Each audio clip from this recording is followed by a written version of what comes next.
ने ये कहा कि हम बहुत सारे बदलाव करेंगे, हम शिक्षा के क्षेत्र में नई क्रांति लाएंगे, नए कोचिंग इंस्टीट्यूट्स लाएंगे। मेरा एक बड़ा सीधा सा सवाल है, आपकी शिक्षा नीति अरविंद केजरीवाल की शिक्षा नीति से किन मायनों में अलग है? क्योंकि वहाँ तो फर्स्ट लेडी आई और उन्होंने कहा कि हमने ऐसी शिक्षा नीति बनाई जिसकी चर्चा वॉशिंगटन पोस्ट तक में हुई।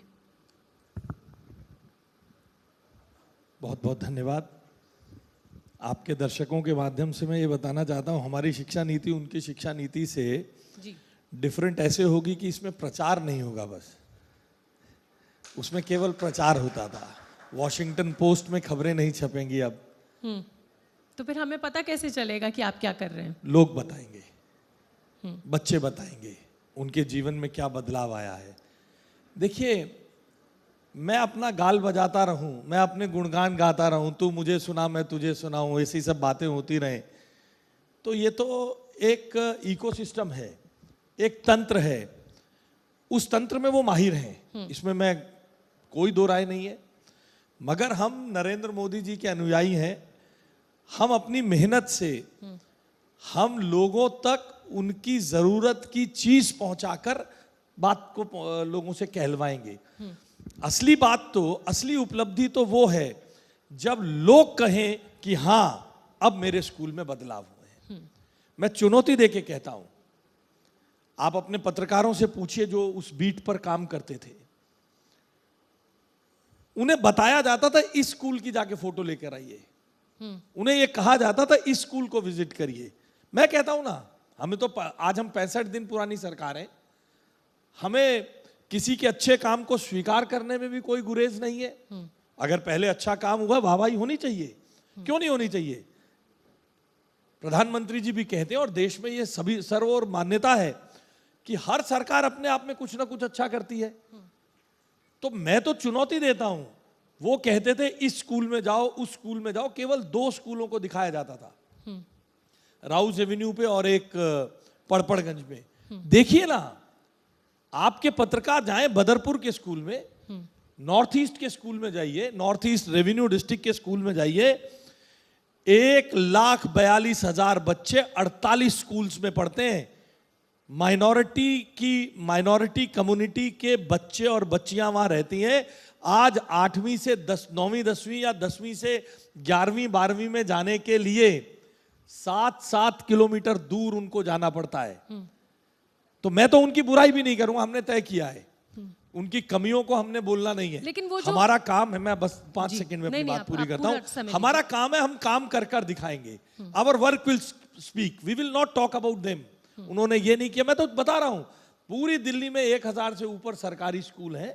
उन सरकारी स्कूलों को आप विजिट करिए, देखिए पिछले सालों में क्या हुआ। मैंने किया है, मैं आपको बताती हूँ। मैं आर के पुरम स्कूल का जिक्र करना चाहूँगी, मैं मेहराम नगर स्कूल का जिक्र करना चाहूँगी, जहाँ पर इमारतें बेहद जर्जर स्थिति में थी, लेकिन एक अच्छी बड़ी इमारत वहाँ पर खड़ी हो रही है।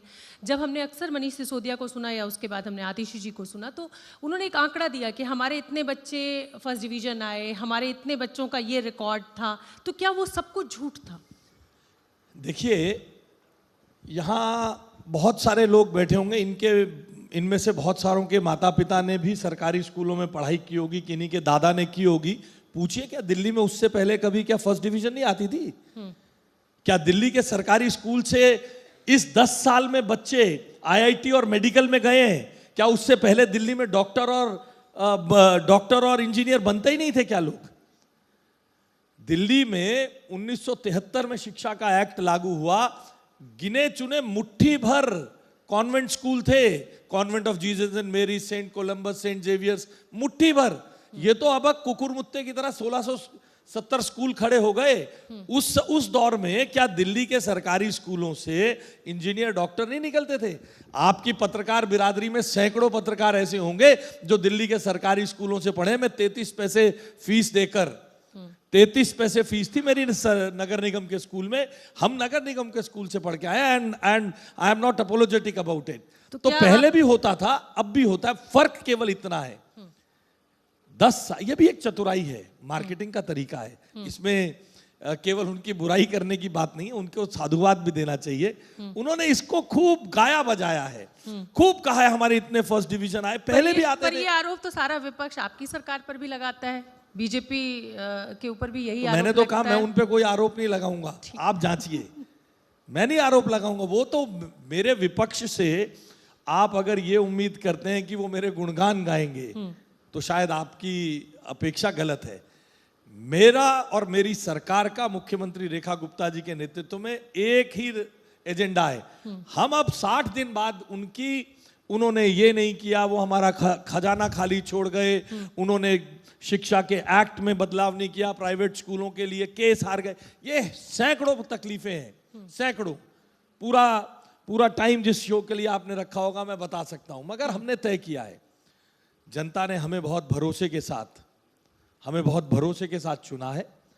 हम उस भरोसे पे खरा उतरने के लिए दिन रात मेहनत करेंगे।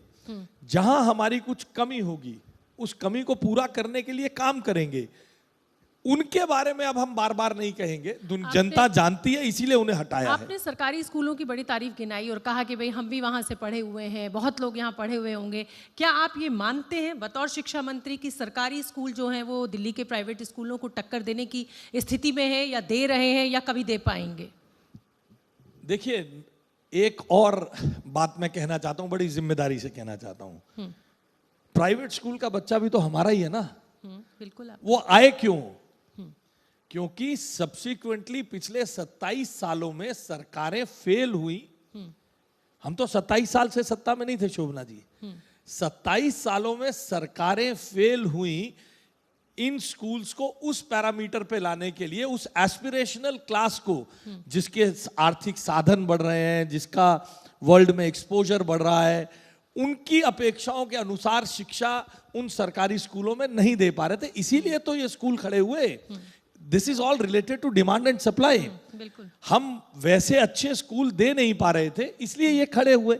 इसलिए प्राइवेट स्कूल का बच्चा भी हमारा ही बच्चा है, हमारे ही दिल्ली का बच्चा है। स्कूल में आप भी जानते हैं आशीष जी, पैसे वालों के बच्चे पढ़ते हैं और सरकारी स्कूल में गरीब तबका जो है वो ज्यादा जाता है। और ये गरीब तबके को ये शिकायत हमेशा है कि जिस तरीके की कंप्यूटर लैब्स, जिस तरीके की सुविधाएं सरकारी स्कूल, प्राइवेट स्कूल में, वो हम सरकारी में नहीं दे पा रहे। इसीलिए तो मैं कहता हूं, अभी तो हम 60 दिन पुराने हैं, जाके इन 27 सालों के बाद कैसी कंप्यूटर लैब जो शिक्षा का मॉडल बताते थे, जाकर देखिए कैसे कंप्यूटर लैब है, कैसे कंप्यूटर लैब है, जाकर देखना चाहिए। आप देखिए, हमारी सरकार ने इस बजट में 350 स्कूल में नए आईसीटी लैब बनाने की तैयारी की है। हमने उसका बजट प्रावधान किया है। मैं आप सबको ये बताना चाहता हूं, हम किसी की निंदा नहीं कर रहे, मगर देखिए जाकर, ऐसे जर्जर हालत में कंप्यूटर छोड़ के गए हैं जो आप अपने घरों में ढूंढते, इन्हें स्क्रैप कहां करें। और वो छपवाते थे न्यूयॉर्क टाइम्स और वॉशिंगटन पोस्ट में खबरें। 4 करोड़ रुपए खर्चे, 4 करोड़ रुपए हैप्पीनेस करिकुलम के लिए और देशभक्ति करिकुलम के लिए। और आप हैरान होंगी कि उसमें 20 करोड़ 87 लाख रुपए उस 4 करोड़ रुपए की स्कीम के विज्ञापन के लिए खर्चे। ये चतुराई है। तो आप कह रहे हैं कि खजाना खाली है, और आपने एक लंबा चौड़ा मुझे बता दी अपनी परियोजनाएं कि भाई हम क्या क्या करेंगे। तो कहां से पैसा लाइएगा? आप एक बात को सुनिए। देखिए, केंद्र सरकार की इतनी सारी योजनाएं हैं। केंद्र सरकार का स्मार्ट क्लासरूम केंद्र सरकार का, प्रधानमंत्री जी का सबसे प्रिय सब्जेक्ट है। जो वर्ल्ड क्लास शिक्षा मॉडल आपने भी कहा, उन्होंने कहा हमने बड़े अच्छे क्लासरूम्स बना दिए हैं। आपने 2 स्कूलों का जिक्र किया। 1070 सरकारी स्कूलों में, क्या आप आंकड़ा आप आरटीआई से लीजिए, हमारे विभाग से संपर्क करिए, केवल 700 स्मार्ट क्लासरूम्स बना पाए हैं। नहीं तो आप पैसा कहां से लाएंगे? मैं बताता हूं। ये सब पैसा भारत सरकार की विभिन्न स्कीम्स से मिलता है। इस बार हमने 2000 स्मार्ट क्लासरूम, 60 स्कूल तो ऐसे बनाएंगे, सीएम श्री स्कूल जिनका नाम होगा, जिसके हर क्लासरूम जिसका स्मार्ट क्लासरूम होगा, ठीक है, जिसमें एआई होगी, रोबोटिक्स होगी, जिसमें डाटा साइंस होगा, और केवल स्मार्ट क्लासरूम ही नहीं होगा, इस स्मार्ट क्लासरूम को कैसे यूज करना है, स्मार्ट ब्लैक बोर्ड को कैसे यूज करना है, कैसे उसके गूगल फॉर्मेट में जाकर अगर वो टीचर उसे पढ़ाना चाहता है, हड़प्पा मोहनजोदड़ो की सभ्यता पढ़ाना चाहता है, तो कैसे उसका इस्तेमाल करना है। अगर आप आज ट्रेन भी करेंगे, आज हाँ वो भी किया जाएगा।